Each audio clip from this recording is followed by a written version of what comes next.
Check, check. Can you hear me okay? Great, thank you.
I rest in you, O God. I am in your safekeeping, body and soul held in peace. My heart cries out to you, my God. All that upsets me, you see. All that disturbs me, you understand. Only here in your presence am I fully known. I am wrapped in grace. I rest in you, O God. I am in your safekeeping, body and soul held in peace. I try to relax, but anger rattles me. I try to relax, but my failings niggle at me. Be still, be silent. Put your trust in the Lord. I rest in you, O God. I am in your safekeeping, body and soul held in peace. In the stillness, the light of your face shines. My heart turns to thankfulness and is glad. I have more than enough. You, Lord, are more than enough. I lie down to sleep, safe and sound. I rest in you, O God. I am in your safekeeping, body and soul held in peace.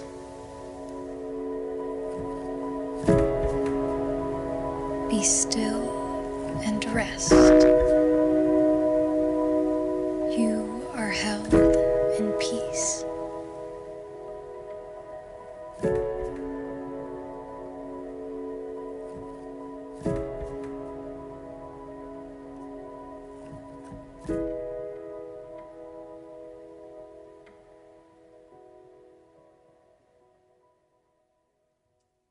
Good morning, BUC. It's so hard to follow that very peaceful message with excitement, but I do want to wake us all up and say good morning to those of you who are here in person. It is so awesome to see you in the pews, and to those of you at home who are probably in your jammies, drinking a coffee in bed, we welcome you as well. Thank you for joining us from wherever you are.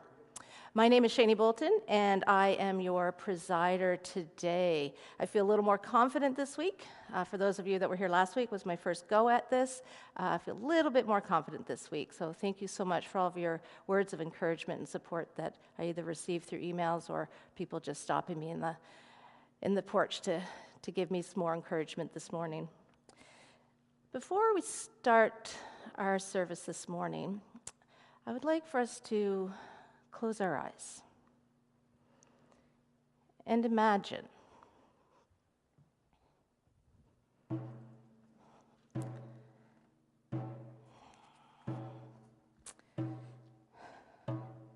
what do you think this hillside land looked like many moons ago, before permanent structures were built? Can you picture the tall birch, the stately maple, the thick pine? Can you hear the songs of birds and the rustling of the deer in the bush and the howl of the coyotes? Can you feel the breeze as it passes through the forest and the warmth of the sun as it guides you to the coves of Chubuktuk? Can you taste the salt of the ocean mixed with the freshness of the rivers and the streams? This is Mi'kma'ki. Can you hear the children playing, the parents preparing and providing, the grandparents drumming their history? This is the unceded and territorial people, land of the Mi'kmaq people. I invite you to take a deep breath and come back to us. For announcements this morning, I'm going to start with Natalie. She's going to come up and share a couple words. And after Natalie, we have Andrea, who's going to come up.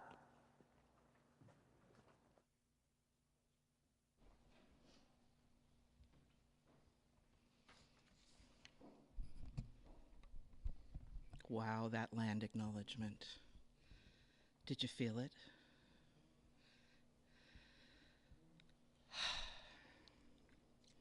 So on Heritage Day, the Inclusivity and Christian Development teams are hoping you'll join us for stories. It might feel just like that. Today of creative exploration of our privilege in a Christian context. Today to discover what we know and understand about ourselves and our neighbors. And we'll do this in as safe a circle as possible, with compassion and vulnerability, curiosity, spirituality, and creativity. So, you've seen us do sand stories. This one hasn't been added to the sand story box yet, but this is sand from the Dominican Republic. It's part of the island of Hispaniola, discovered and named for Spain by Christopher Columbus. Now, you may know this. What you may not know is the people he met called their home Quisqueya or Bohio. And you may not know that the people he met were called the Taino. And Taino means good. So let's examine the stories around racism gently and with intention. I'm so excited this week because Patricia Watson has signed on to join me in this storytelling and creative process. You may know Patricia as a beautiful spiritual person with an incredible voice, and she's going to sing. She might encourage us to sing. We'll have lunch, tea, coffee, snacks. It's complimentary, and the lunch will be provided by racialized entrepreneurs in the community, which is wonderful for me because I learned about new people and new stories. And we're very happy to support them. And if you're able and would like to offset costs, we'd be happy to accept donations. So here are the details. It's Heritage Day. It's a holiday. You're off if you're not away for a long weekend. Come join us. It runs all day. It runs 9:30 in the morning through till 4. And it'll be in the porch, depending on space. Might require a few little bit more space. And we really hope that you'll leave the day with new insights and explorations, a plan of action, and a greater understanding of Jesus' words to love your neighbor.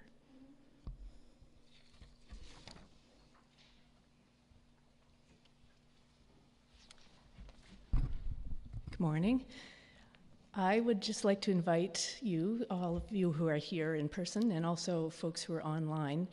We are going to have to, after the service today, we're going to have a kind of a community discussion on the subject of potential maintenance and or functional changes to the front of the sanctuary here. So we're kicking around a bunch of ideas that have been raised informally in other settings, and just wanted to share that information and also give people a chance to contemplate and respond to those ideas. So I would invite you to join us afterwards, whether that's online or in person. And there's a little bit of, I think there's snacks and things. Some people have conspired to provide us with food in between the service, so you could refresh yourself with coffee. We'll get organized and then start after the service. Thank you. Thank you. Thank you, Andrea and Natalie. I'd also like to draw attention to a couple other announcements. Daryl has asked me to let you know that there's a tour of the Sackville Area Shelter and Housing this coming Wednesday at 2 o'clock. So if you want any further information or are interested in joining Daryl, please see him. Orange sweater if you don't know who he is. There are currently, right now, 9 members of our community, including our own Katie Avon, who are upstairs in room 404, and they are learning and practicing the techniques of Healing Pathway, which is a ministry of hands-on, hovering healing in the Christian tradition using energy techniques. So we hope to start a Healing Pathway ministry here at Bedford United, which will offer, this ministry will be free of charge for anyone who may feel the need or request. So we're hoping to get that up and running fairly quickly. I would like to turn the time over to Georgie and Amy, and they're going to come up and light our candles for us this morning.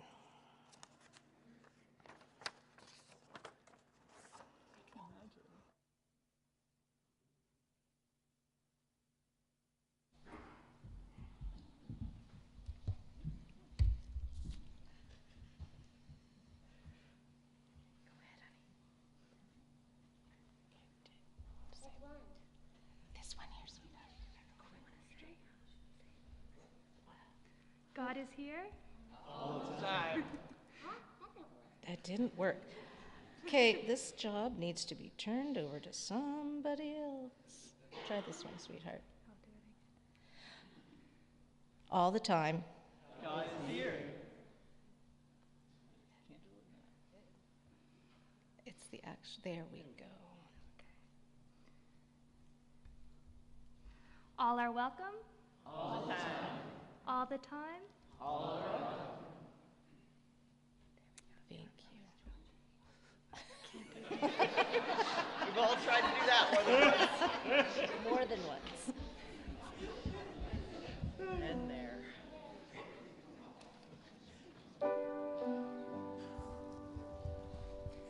Good morning, Bedford United Church, both here in the sanctuary and at home. I was just thinking, for Caitlin and Nat and Katie and I, we kind of become part of the furniture at the church, and we don't often introduce ourselves. You all know who I am, but maybe there's someone who doesn't. So my name is Tony Janes, and I am the music ministry lead here. So happy to have the choir with me. You guys can stand. And you can stand also if you're able.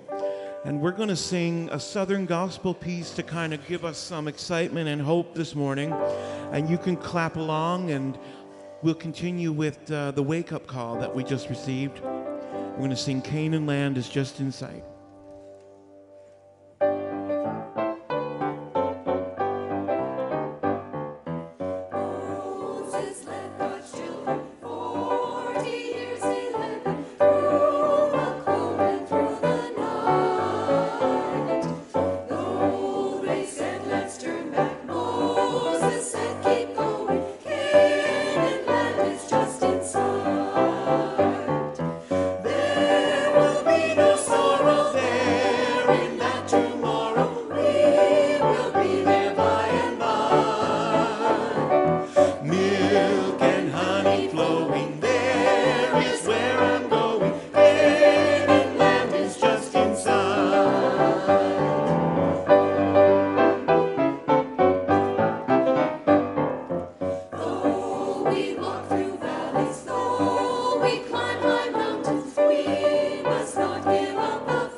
Try it.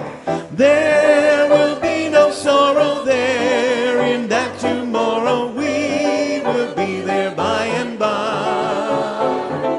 Milk and honey flowing, there is where I'm going. Canaan is just inside.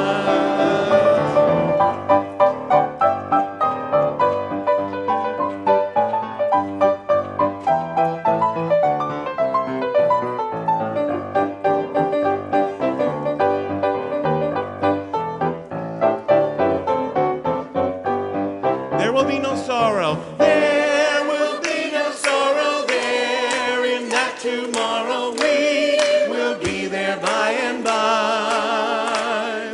Milk and honey flowing, there is where I'm going. Canaan land is just inside. One more time. There will be no sorrow there. In that tomorrow we will be there by and by. Milk and honey flowing, there is where I'm going. Canaan land is just inside. Milk and honey. Milk and honey flowing, there is where I'm going. Canaan land is just inside.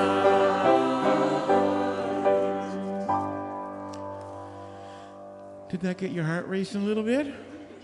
Now we'll sing When We Know You Know. Number 142, Oh, a Song Must Rise.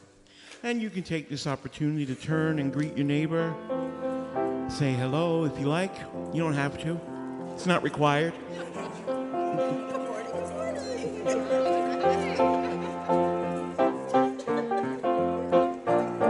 Oh, a song must rise.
Great singing in the building today.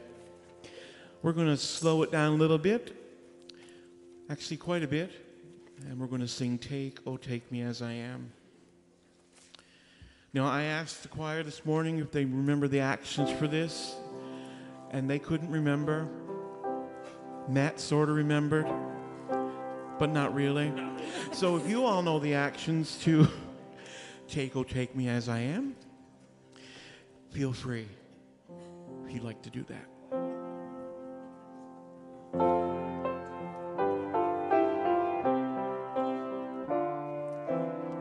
But let's do it prayerfully. Take, oh, take me as I am. Summon out what I shall be. Set your seal upon my heart and live in me.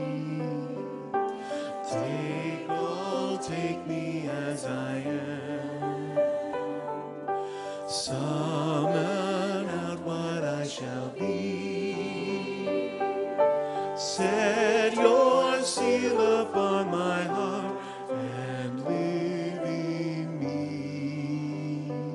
As we sing it again, if you don't know those actions, if you're able, let's just put one hand up on our heart today. Close our eyes and let's make that our prayer. All right? Let's sing it again. Take, oh, take me as I am. Summon out what I shall be. Set your seal upon my heart and live in me. Take, oh, take me as I am. Summon out what I shall be. Set your seal upon my heart and live in me. One last time. Take, oh, take me as I am.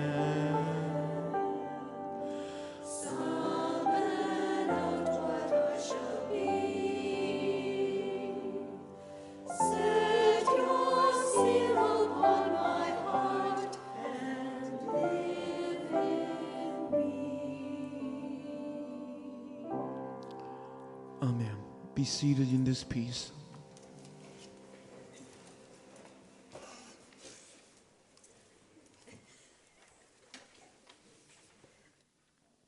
Good morning. Are we all doing an introducing thing this morning? If so, I'm Caitlin Smithers, for anybody who doesn't already know, and I work with children, youth, and families here at Bedford United Church. So this morning, I have a question for you. Has anybody ever been camping? Yeah? Raise your hands. Lots of campers here. And for those online, you can raise your hands too. I see you. So I wonder, what might you bring with you camping? Any ideas? Okay, don't all talk at once.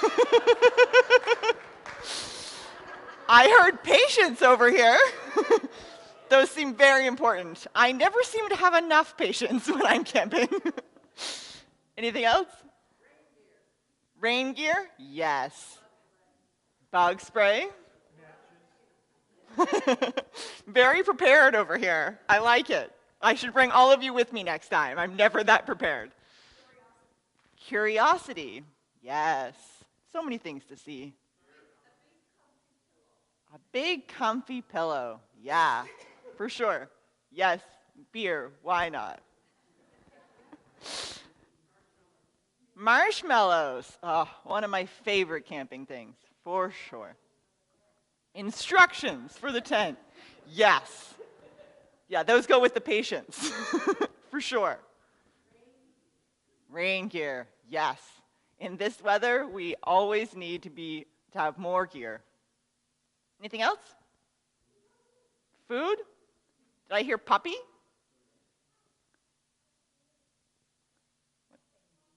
You? Graham crackers to go with the marshmallows? Yeah, for s'mores. You've got your priorities right. So I'm wondering, what parts of those might you put in your tent? You think you put a pillow in your tent? Yeah. A sleeping bag? A flashlight. That is a great idea. An extra blanket. Yes, for those cold nights. Anything else? A camp light. Yeah. A deck of cards. Yes, absolutely. A mattress. That would be cozy. For sure. Yeah, so some of these things might help us feel safer, protected from the elements, might provide a bit of shelter, like the tent. Did you know sometimes we call the church a tent? A sacred tent or a special tent, like we're going to be talking about in this morning's sacred story. Do you know why we might call the church a tent? It does offer shelter. Yeah. Companionship. Yearness? Nearness. Thank you. Yes. Movable. Interesting. Yeah. Any other ideas?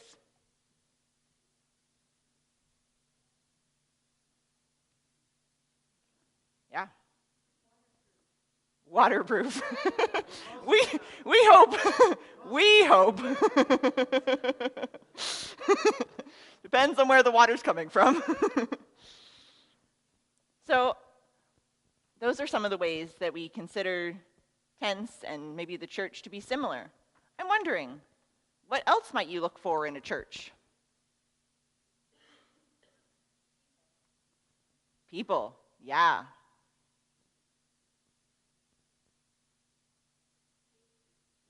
Safety. Yeah.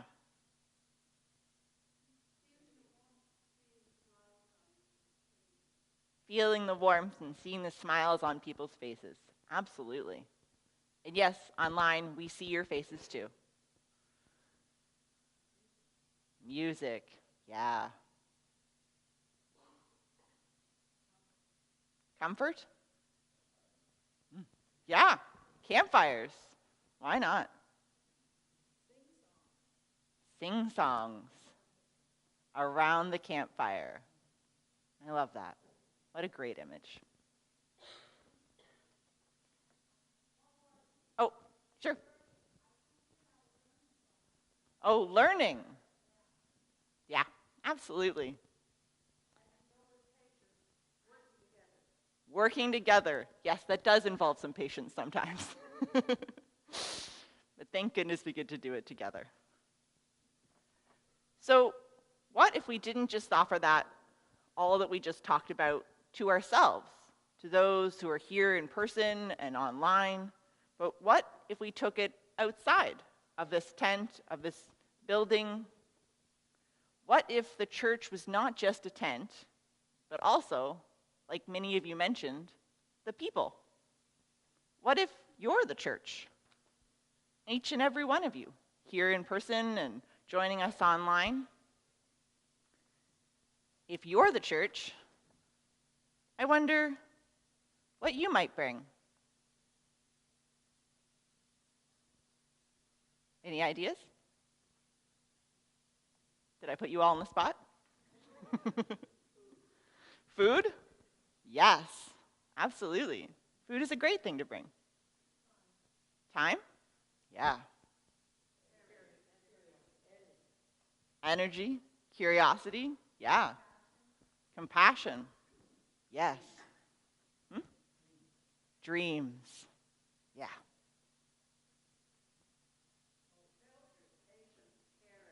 Shelter, patience, caring. Did you say hope? Is that what I heard over there? Anything else? Acceptance. Yeah. Open minds. Creativity. Absolutely. You bring so much as the church, each and every one of you. Oh, sorry. Yes, Georgie. You bring love. Ah, that's what we were missing. Thank you. Yes, love. So, in this morning's scripture passage, in our sacred story, we hear from Psalm 15, some of the things that we might each bring, some of the things that the church might bring, some of what it might mean to people. People who do what is just, who speak up for something when it's unjust. People who speak truth from their heart, who are kind to one another, willing to take risks and be there for one another. Be there for our neighbors, all of our neighbors. Having faith and trust in God and in the fact that we are all, each of us, made in God's image. which is a gift and a call to continue to grow and learn each day. How to be more compassionate and grounded in God's dream, God's vision of the world, the kingdom or realm where justice, equity, and love prevail. And thanks be to God for a love like that. Does someone want to help me light the candle? I think, Georgie, you're an expert now. What do you say? Want to give me a hand? And if there are any other children and youth, we can head to Sunday school. Okay, one of these sides is not clear. Here we go.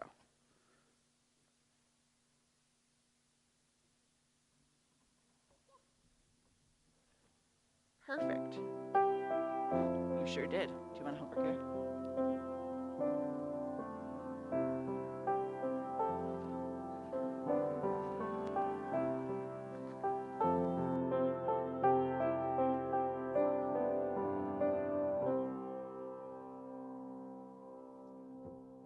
We're going to gather for our sacred story, and I know that Ruth Strubank, our chair of worship and music, is online as she always is, and she pre-recorded this gorgeous video for us, and Paul and I played it on our computers, and it sounded so good. It was amazing.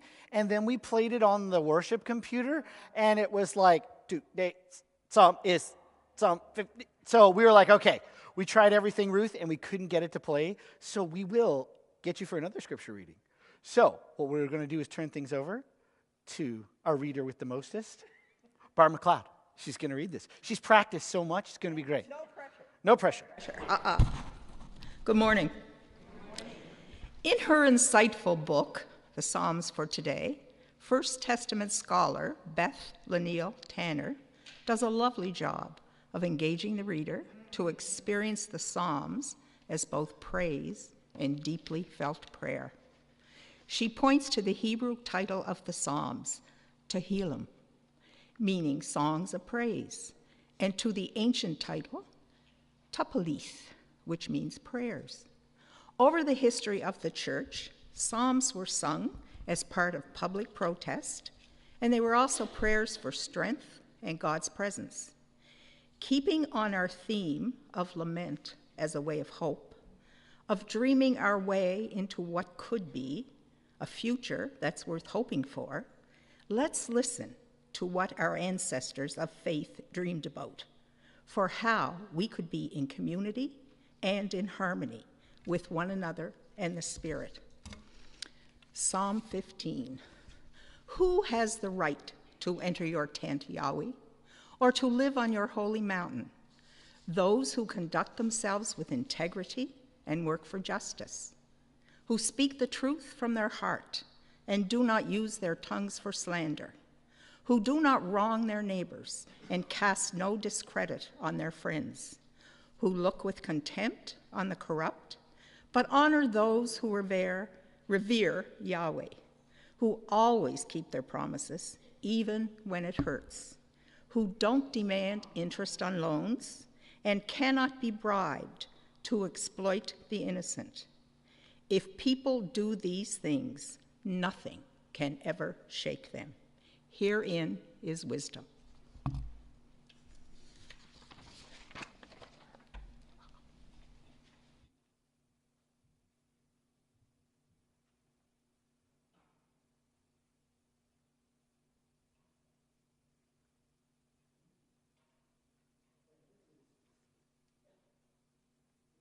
Part one of a two-part sermon. I'm not going to hit you with the whole, 40 minutes in one shot. You can all take a breath and be thankful for that. My name is Reverend Matt Fillier, if those of you who don't know me, and I'm the lead minister here at Bedford United. I got a question for you. Why are you here? Why do you make time, give your money, and offer your skills and talents? Why do we choose to make each other part of our lives? I think we choose to create and sustain this community because we've got a dream we share in common, a dream that can span considerable distance between people who are as diverse as they are dignified. Together in this constellation of community that we call Bedford United, in both its physical and its digital manifestation, we dream of people who value community that emerges out of deep respect, listening, openness, compassion, generosity, and a spirit of joy and fun. We dream of a community that values experiences that empower our awareness and connection with God's Spirit. We dream of a people who value spiritual learning and growth, that nurtures and supports us on the journey of life, that empowers the leadership and ministry of all people. We dream there's a community where people value God's creation and work for sustainability, justice, and peace. A community where living with integrity creates alignment between our words and our actions and enables courageous choices and risking change in fulfilling our mission. Now, we believe that power of that dream is so vast and inspiring that the community we constitute with the giving of our whole heart, our mind, and the sweat of our brow can even declare publicly, intentionally, and explicitly our commitment to creating a community where all people are welcome, regardless of age, gender, race, sexual orientation, gender identity, differing abilities, ethnic background, or economic circumstance. A community where all persons are welcome to take part in every single aspect of church life, including membership, leadership, life passages, and get married. A community where we celebrate the richness that diversity brings to our church, even as we know it's going to challenge us. We pray for God's Spirit to guide us as we work for reconciliation and justice for all persons in church and in society. Thanks be to God for a dream like that. I look at the world, at the country, at our city, at my family, and I think to myself, what a wonderful dream, right? We are not that church. Not yet. At our most humble and honest, we're committed to walking in that way. Without exception, in the last 20 years of ministry, let alone my whole life in the United Church of Canada, I have never been to a congregation who can say they have fully realized God's dream for humanity. Have you? And yet at BUC, I've seen so many firsthand moments of witness on that journey where the veil between the dream of that future and the reality of our present is lifted and we are made whole. It's those moments of pure joy that push back the siren call of despair and powerlessness with this great hymn of love's possibility, reminding us of the living hope that we carry in our hearts. Seeds that germinate a future filled with promise that have been handed down to us from thousands of generations. We choose church because we choose each other. We choose to not only be a community, we choose to be this community. Wendell Berry wrote, "A community is the mental and spiritual condition of knowing that the place is shared. And the people who share the place define and limit the possibilities of each other's lives. It's the knowledge that people have of each other, their concern for each other, and the freedom with which they come and go amongst themselves." We choose BUC because we choose community. A community with a common dream, and the only limits on that dream are the ones that we choose for each other. Now, a dream is not a destination. A dream is a journey. It's a future worth hoping for. Long before we adopted the noun church to describe ourselves, the first communities of Jesus call themselves the people of the way of Jesus. Not the people of the place, not the people of 1200 Bedford Highway, but the people of the way, of the dream, of a future worth hoping for. Wendell Berry once wrote, "It's no more possible to live in the future than it is to live in the past. If life isn't now, it's never. But the only possibility of a guarantee for the future is responsible behavior in the present." So now, why do we need to choose responsibly to be the church? One of the complaints that many people have about church, that I get as a minister, is they say, "Oh man, I'm not going to church, it's full of hypocrites." And I always say, we can always use one. More. Right? Because church is a refuge for people who are seeking to find their way home. It's not a grandstand for perfect saints. Because hypocrisy is human. I mean, look to the Charter of the United Nations and how member states are supposed to conduct themselves responsibly. You want to see the height of hypocrisy? Look to climate deals and goals and promises to sustain the only thing that human beings have in common, which is this earth. Hypocrisy. Hypocrisy is not a unique invention of the church. And that's why it's so devastating. Hypocrisy is human. And so is faith. And I don't just mean Christian faith. I mean faith.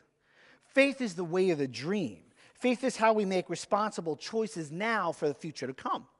Faith is the way of deliverance, redemption, salvation, the lament of a future worth hoping for, a future where, as Jesus would pray with us, that all may be one.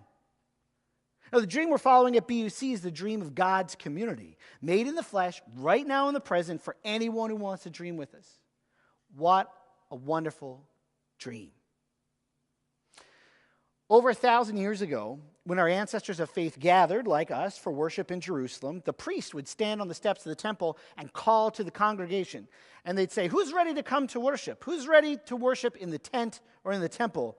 And in Psalm 15, the tent is a symbol of God's presence in the wilderness, in the desert, in the trying times of uncertainty's drought.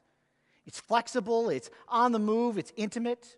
Inside a tent in those days, there were no walls. So think about what that means for you to come into the tent to pray in God's presence. No walls between you and the divine. Now, tent is also fragile and temporary and vulnerable. Built on the mountain of God, the temple in Jerusalem is like the center of the Jewish universe. It's the temple that is God's permanent mailing address. In a time of momentous change, it's this rock that can't be moved. It's a miracle of human imagination and aspiration. It's also got lots of walls, rules, procedures, and politics of power that are aimed at preserving tradition and maintaining order and control in a time when there's so little of that to go around in their lives. Whether it be the tent or the temple, why do we gather for worship? Now, if our ancestors of faith, if they could commission the narrative research group to conduct a survey of the congregation in those days, I'm sure they would find that ancient people have rather significant opinions. Wouldn't you know, it's a trend that continues to this day in 2023. I bet some would prefer the tent and some would prefer to worship in the temple. I bet some would prefer to worship at the 9 o'clock contemporary service, and some would worship at the 11 o'clock traditional service. What's it been? Only more than a decade, and we're still fussing about it as a church. Well, the miracle of our ancestors is that regardless of tent or temple, is they sang back and forth to each other that worship begins with a dream. I have no doubts that our ancestors were not so ignorant and facetious as to say that everyone who came for prayer never gossiped, always spoke the truth with their hearts, did no wrong to their neighbors, always kept their promises when it cost them, and didn't ask for interest when it would benefit them. If they did, they wouldn't need each other. But they dreamed of such a community grounded in the goodness and love and justice of the Creator. They knew that without such a possibility, there was no horizon worth setting their bearings on in this life. Now, speaking of tents and temples, travel back with me. In 1866, when Reverend A.B. Dickey served for a summer as a catechist to the people living in the Bedford area, they had neither. They didn't have pews, or organs, or pianos, or lecterns, or pulpits, or choir lofts, or carpets, or ministers. They met at a schoolhouse in Lower Bedford and one near the railway station. That's it. That's all they had. Each other and a dream. In a few years, that dream led to a group of people agitating for a church building within the Presbyterian Church. Brian, can you flip that slide for me? By the 14th of August, 1870, at a grand cost of $2,755.33, the Bedford Presbyterian Church opened for worship. It took 1 year to build. Over the decades to come, they endured revolutions like individual communion cups, duplex envelopes for finances, and the interior of the church was renovated and beautified, and even they purchased an electric organ. Thank goodness it wasn't an electric piano. On December 6th, 1917, the Halifax explosion would shift that church a few inches off its foundation. But as the psalmist said, we would not be shaken. Shift, oh yes, but shaken, not a chance. The church opened its doors to those who were suffering and devastated to take up refuge within its walls, while the congregation moved down with the Baptists to go to church. 3 families were housed in that church until the end of January. By 1905, they convinced one another they needed to raise enough money to pay for an ordained minister. They did, for a whole stipend of $600. Slide 3. There, Brian. Right? By 1927, they had voted to join this rabble called the United Church of Canada. They repainted the exterior of the church. They built a hall for social and community purposes. The young people even convinced the session to let them have a dance in the hall. But the worship committee or the session had to approve who was admitted, these young people, on the guest list to avoid scandal. Next slide there, Brian. By 1963, we had grown so much, we sold that house and we built a new one. That house in the woods that you just saw had stood in place for more than a century. We didn't take the doors, the communion table, the pews, the original organ and piano, the pulpit, didn't even keep the original minister. In case it slipped anyone's mind or two of late, this, what you see around you, was all new in 1963. And while revolutionary in its design and purpose, nowhere did anyone in BUC's history ever say its current configuration would be internal. When I ponder responsible choices now for God's dream of the future, well, I wonder how on earth did our ancestors accomplish this feat, reimagining how and where they would be church, not just once, not just twice, but 3 times. When she wrote the first volume of BUC's history in 1975, the venerable patron saint of BUC, Mrs. G.A. Christie, gives us a clue that bears repeating.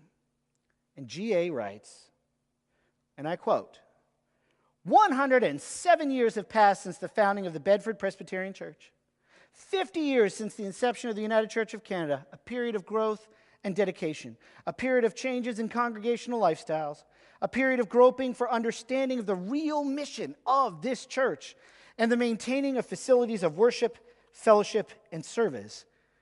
Robert Raines has said, Jesus can't be put in stained glass anymore. Bedford United Church is looking beyond the walls of its church, trying to follow the teachings of Jesus into the community, the country, and indeed the world. Such will be the task for the next 50 years, unquote. Well, GA, if you're watching us now, I think we can all agree. Our task is no less today than to do the same for the next 50 years. Our ancestors built a church that served the community well for the 19th and 20th centuries. We got to build one for the 21st. It now falls to us today to build that church. And Jesus won't be found in bricks and mortar or stained glass or pews or chairs or carpet or asbestos tiled floor, it is, or projectors and soundboards and cameras and pianos and guitars and drums and organs and Eastern Orthodox Gregorian chant in all its antiphonal glory, or a choir of kazoos. Don't tempt Tony, because he could start one. Jesus won't be found in whether I wear a suit and tie, an alb and a collar, a t-shirt or a jacket, or whether I preach from the lectern, or whether I preach from the floor. All that's just great. And living the dream, why we choose to be this community together, begins the same way it always has. Not with tents or temples, but with what we really need. Each other and a dream in our hearts. How and where we choose to be the church will always change. But the why, the mission, the dream, the future, that will not be shaken. Do we have the same faith that our ancestors who are surely watching us now had? The dream of those same people who met in tents and temples, who met in schoolhouses, who faced impossible odds and lived in a complicated world, 2 world wars, and they lived through Spanish influenza. And who followed Jesus when he called to them to embody that dream in the way we walk it, one step at a time, together. I'm up for that kind of walk. I'm excited to follow that kind of dream. As for me and my family, I choose Bedford United Church. How about you? Friends, the Spirit in me honors the Spirit in you. And all the people said, Amen.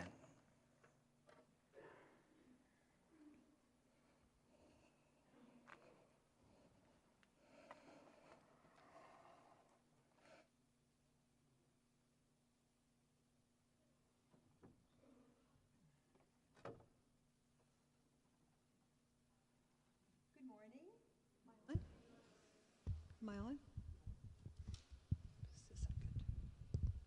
Hello, am I on now? Great. Good morning, everybody.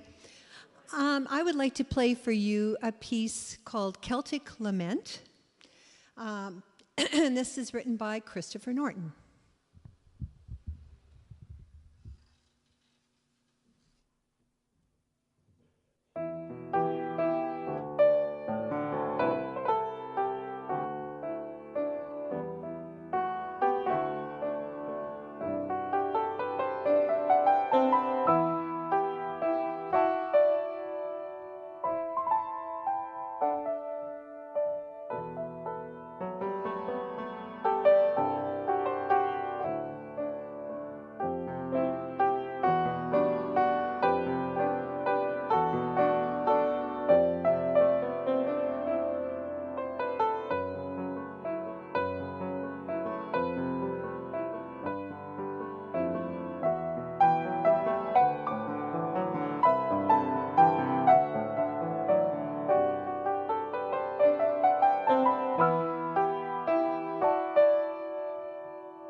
As we've been traveling the last couple of weeks, we've been coming back to this beautiful candle that was created by the congregation when we gathered to share our laments during the Advent season, carrying us into Epiphany. And all these beautiful colored ribbons you can see here are all different dreams, laments, hopes from people who were gathered at that service that Reverend Avon tied together and created for us. And as we light this candle today, I remember the words of Wendell Berry, who always repays reading. And he writes, "And the world can't be discovered by a journey of miles, no matter how long, but only by a spiritual journey, a journey of 1 inch, very arduous and humbling and joyful, by which we arrive at the ground of our own feet and learn to be at home."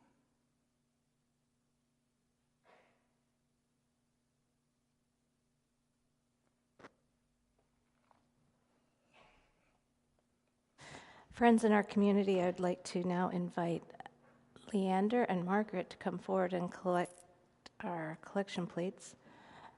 Here at BUC, we have many ways to give. You can put your old-fashioned cash or checks in an envelope and place them in the baskets, or we also have e-transfer.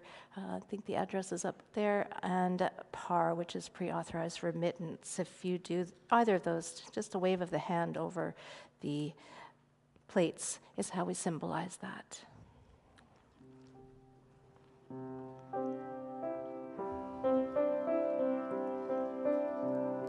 We're going to sing together, I Am the Dream.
Great Spirit, please accept these gifts from our wonderful community, whether it be the riches from our coffers, the skills of our talents, or the benefits of our time.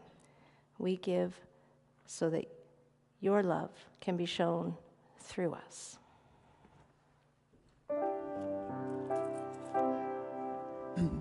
If you're able, please rise. We're going to sing together, Water Flowing from the Mountains.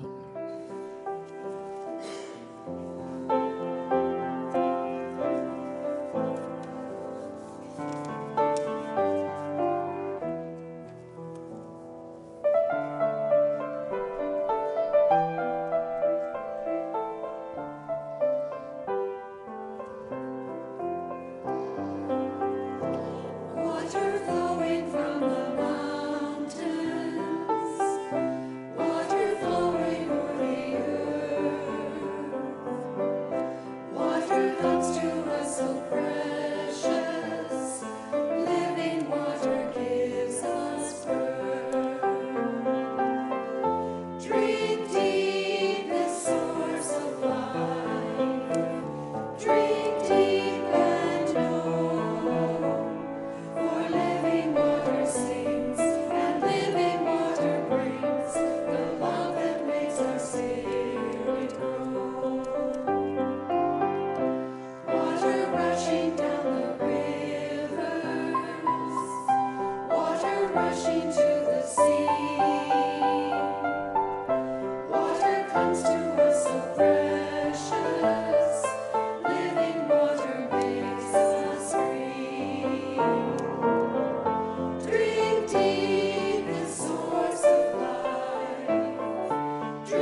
seated. Thank you.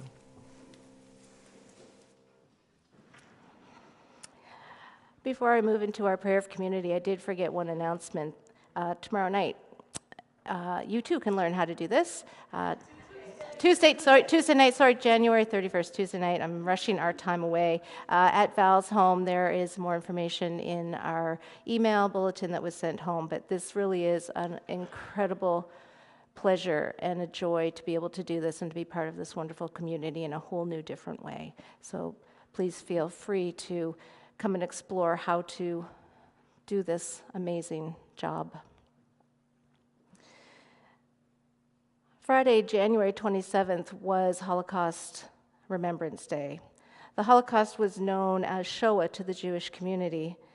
It was a catastrophe in which 6 million Jews and 1 million other people were murdered.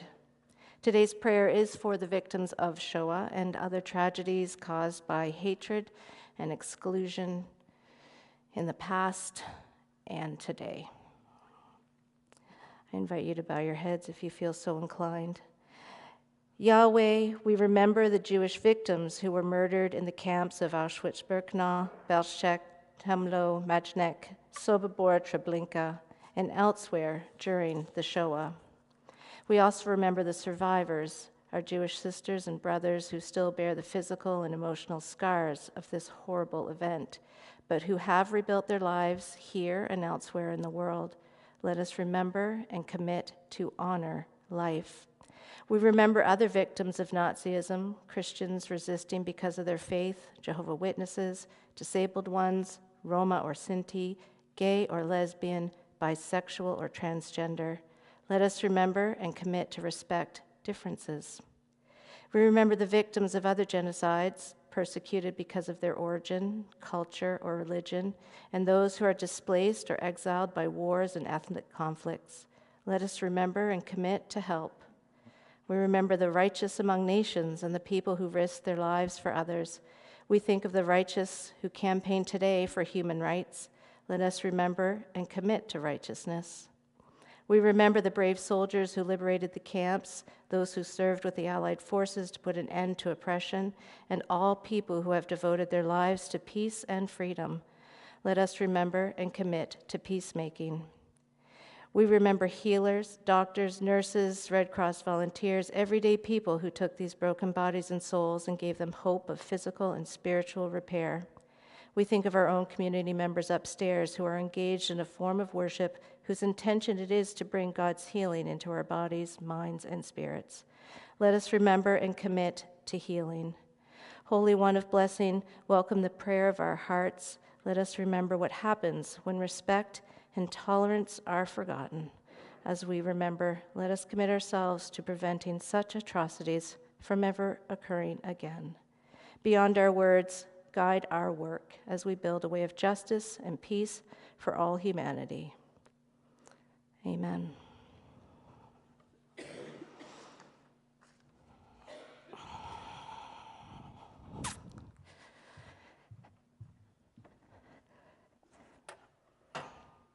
I'm going to be like Matt and bring this down here.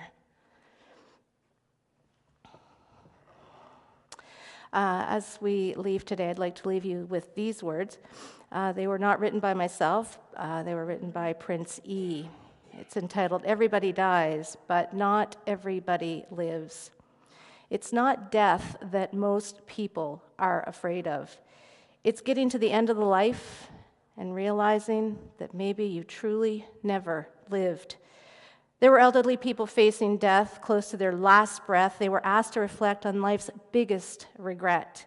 Nearly all of them said that they did not regret the things they did, but the things they did not do, the risks that they never took, and the dreams they did not pursue. I ask you, will your last words be, "If only I had"? Hey, you, wake up. Why do you exist? I don't know much, but I do know this. Every person on this earth was given a gift, and that gift is called life. And I apologize to the Black community, but I can no longer pretend that Martin Luther King had a dream. That man did not have a dream. The dream had him. See, people don't choose dreams. Dreams choose them. So the question I'm getting to is this: do you have the courage to grab the dream that is in you, that befits you, that grips you, and will you let it slip away and get through? Every person was built to live out the dreams that they have inside. So perhaps the saddest loss is to live a life on the ground without ever taking off. You see, most of us are afraid of a thief that comes in the night to steal our things, but there's a thief in our mind that is after our dreams, and his name is doubt. He's wanted for murder. He's killed more dreams than failure ever did. He wears many disguises, and like a virus, he will leave you blinded, divided, and turn you into a kinda. See, kinda is lethal. You know what kinda is? There are a lot of kinda people. You kind of want a career change, you kind of want to get straight A's, you kind of want to lose weight. Simple math, no numbers to crunch. If you kind of want something, that's the results you're going to kind of get. What is your dream? What ignites that spark? You can't kind of want that. You have to want it with every piece of your whole heart. Will you struggle? Yes, you will struggle. No way around it. You will fall many times, but who's counting? Just remember, there's no such thing as a smooth mountain if you want to make it to the top. There are sharp ridges that have to be stepped over. There are times that you will get stressed and things that you will get depressed over. But let me tell you something. Struggle and criticism are prerequisites for greatness. That is the law of this universe, and no one escapes it because pain is life. But you get to choose what type. Either the pain on the road to success or the pain of being haunted with regret. So don't blow it. You want my advice? Don't think twice. We have been given that gift we call life. You are not defined by your past. Instead, you were born anew each moment. So own it. Sometimes you've got to leap and grow your wings on the way down. You better get the shot off before the clock runs out because there ain't no overtime in life. And I know it sounds like I'm preaching. I'm speaking with force, but if you don't use your gift, then you sell not only yourself, but the whole world short. So what invention do you have buried in your mind? What idea, what cure, what skill do you have to bring out in this universe? Uni meaning one, verse meaning song. You have a part to play in that song. So grab the microphone and be brave. Sing your hearts out on life's stage. You cannot go back and make a brand new beginning, but you can start now and make a brand new ending.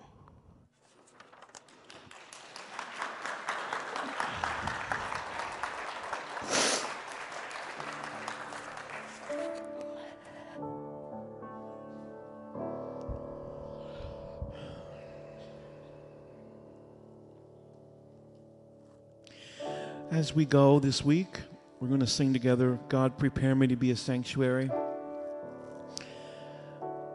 Make that your prayer. Let's stand together if you're able.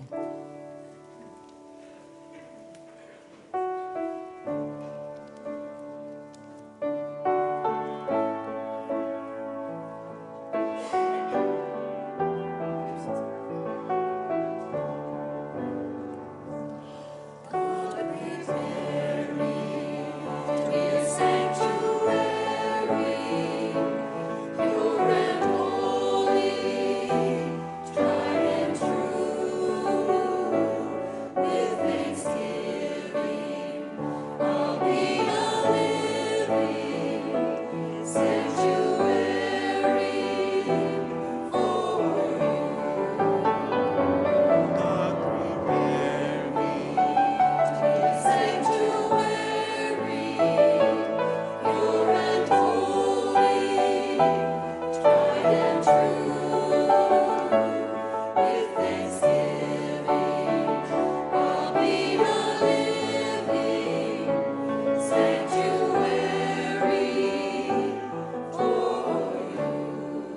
Many blessings, everyone.